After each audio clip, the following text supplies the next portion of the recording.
ये 13 दोष ऐसे हैं जिसके जीवन में होंगे तो उसको कभी शांति, कभी सुख, कभी ऐश्वर्य ये टिकेगा नहीं और दुर्गति निश्चित हो जाएगी। बहुत ध्यान से सुने। एक श्लोक में 6 दोष और दूसरे श्लोक में 7 दोष। उपासक को कभी इन दोषों को अपने अंदर टिकने नहीं देना चाहिए। और जो संसार के मार्ग में चल रहे हैं, अगर इन दोषों में चलेंगे तो हुआ जो आपके पुण्य कर्मों से ऐश्वर्य है भी वो नष्ट हो जाएगा। आप दुख, चिंता, शोक से ग्रसित होकर बड़ा दुख में जीवन व्यतीत करेंगे और आपकी गति बिगड़ जाएगी, दुर्गति हो जाएगी। विकत्थनः स्पृहायुर्मनस्वी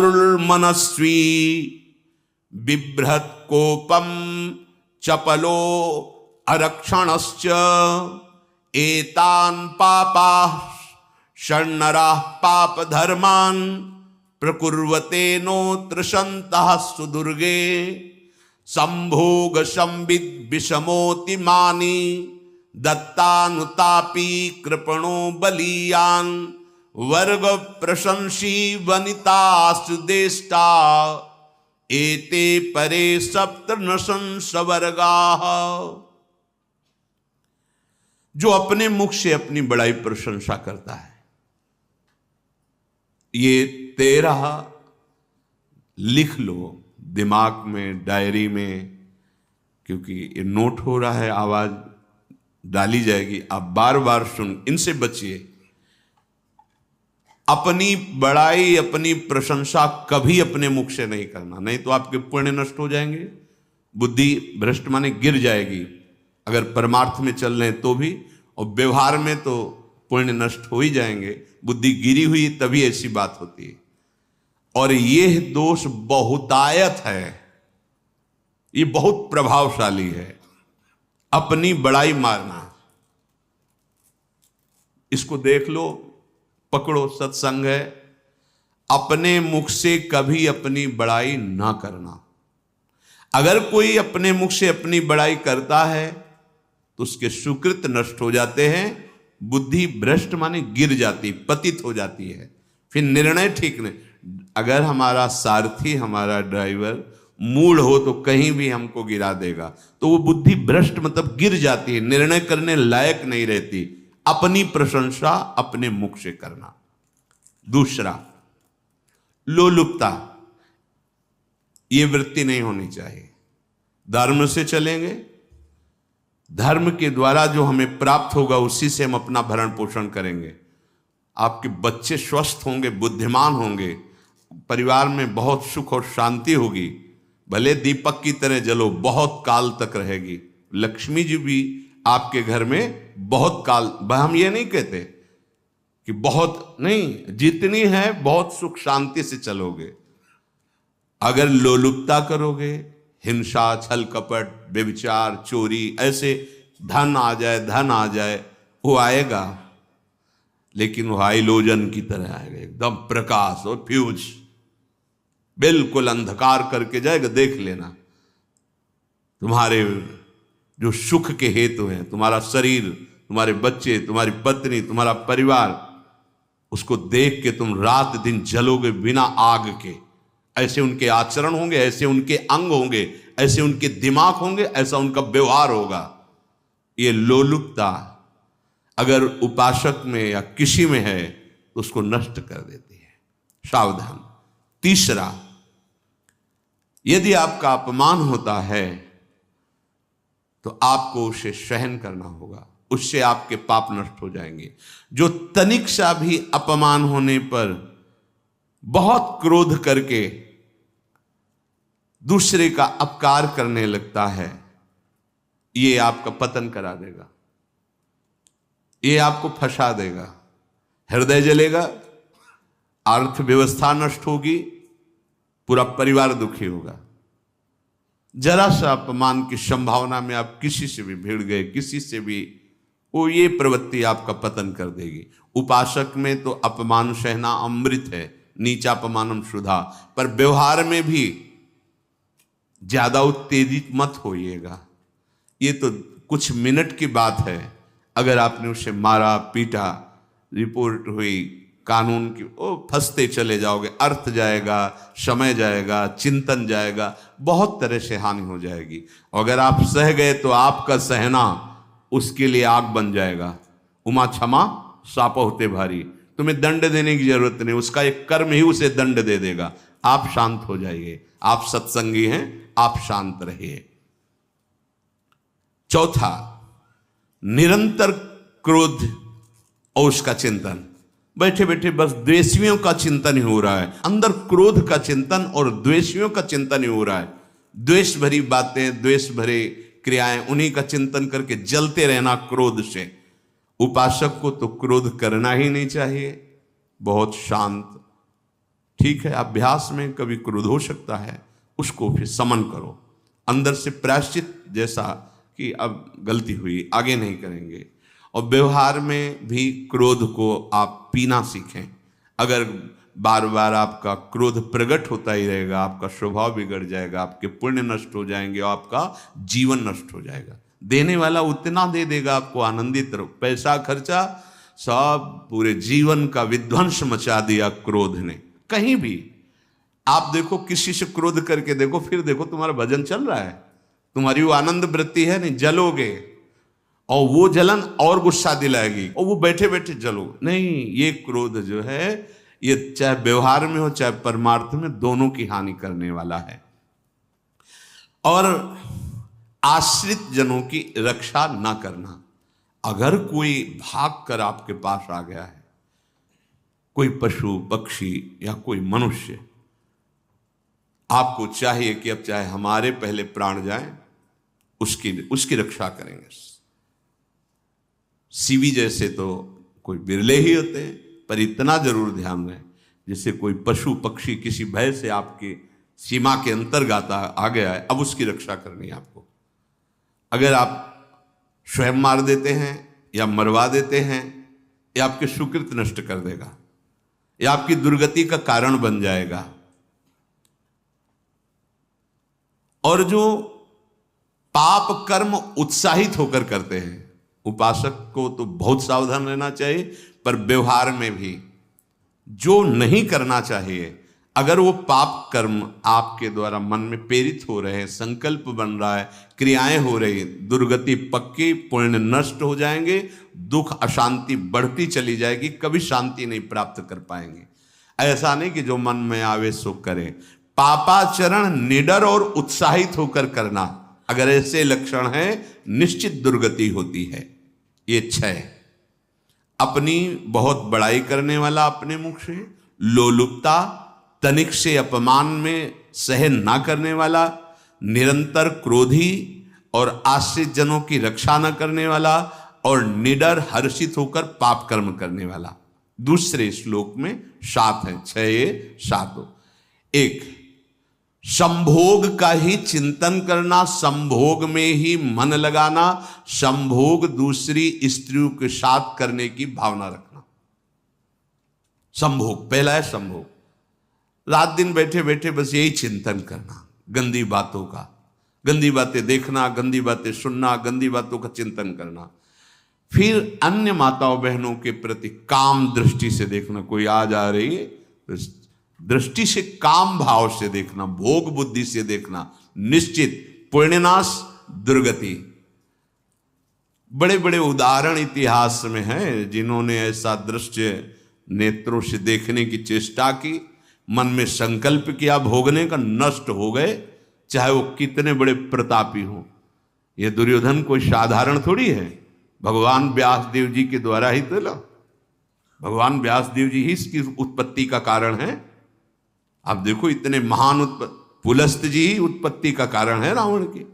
बस यही ऐसे दोष हैं जिनके कारण जीव नष्ट हो जाता है। ठीक है, धर्मयुक्त काम भगवान ने आदेश किया है, आपका पाणिग्रहण संस्कार हो गया है, संतानोत्पत्ति की भावना से कुछ पवित्र तिथियों का त्याग करते हुए चर्चा में हुई है। एक नियम है, एक आदेश है शास्त्र का। आप बहुत काम प्रवृत्ति वाले हैं तो प्रत्येक मास में जब माताएं बहनें पवित्र हो जाती मासिक धर्म से, तो जिनका पाणी ग्रहण आपने किया, जो पत्नी स्वरूप है, वो ठीक है। वहां भी बार बार के लिए व्यभिचार प्रवृत्ति के लिए शास्त्र आदेश नहीं करता, संयम पूर्वक, और उसका चिंतन नहीं करना। पाणी ग्रहण संस्कार है, घर में विराजमान है, एक संयम एक नियम के अनुसार उसका चिंतन तो फिर भ्रष्ट कर देगा। चिंतन प्रभु का करना है, चिंतन प्रभु की सेवा जो आपके कर्तव्य, इसके चिंतन से बचो। घातक है, बहुत बड़ा जहर है। अगर विषय चिंतन होने लगा तो मरोगे, जिंदा जलोगे, दुर्गति भी होगी। ये अंदर की जो आग है ना, कामाग्नि, ये इतनी बढ़ती चली जाएगी, तुम्हारे होश खराब हो जाएंगे कि मुझे क्या करना चाहिए क्या नहीं करना चाहिए। कोवा मदांधो मदनातुरोवा, अंधा हो जाएगा, नहीं दिखाई देगा अनुजा तनुजा क्या है कौन है, कुछ नहीं, भ्रष्ट बुद्धि। संभोग का चिंतन नहीं। धर्मयुक्त काम आदेश है शास्त्र में। यदि आप प्रवृत्ति मार्ग में हैं तो अपनी पत्नी को जो पाणी ग्रहण स्वीकार किया है, वहां भी पवित्र तिथियों का त्याग करते हुए, एकादशी है, रामनवमी है, नव दुर्गा है, जन्माष्टमी है, राधाष्टमी, जो पवित्र तिथियों का त्याग करते हुए और ऐसे जो मर्यादाएं हैं उसके अनुसार, और कहीं पराई स्त्री के साथ संभोग की बात निश्चित दुर्गति पक्की है। ऐसे ही माताओं के लिए है, स्त्री शरीर के लिए है। यदि वो ऐसी गलत चेष्टा, तो पतिवंचक परपति रति करही, रौ नरक कल्पसत परही। ये भोग चिंतन से बचने की चेष्टा कीजिए तो क्रिया से अपने आप बच जाएंगे। क्रिया के पहले चिंतन होता है, चिंतन से ही क्रिया का आवेश आता है। चिंतन संभालिए, इसी से भगवत प्राप्ति होती है, चिंतन से, और इसी से दुर्गति भी होती है। अनन्यश्चिन्तयन्तु माम, भगवान चिंतन करे, मेरा करो, कर्तव्य कर्म मेरे को समर्पित करो।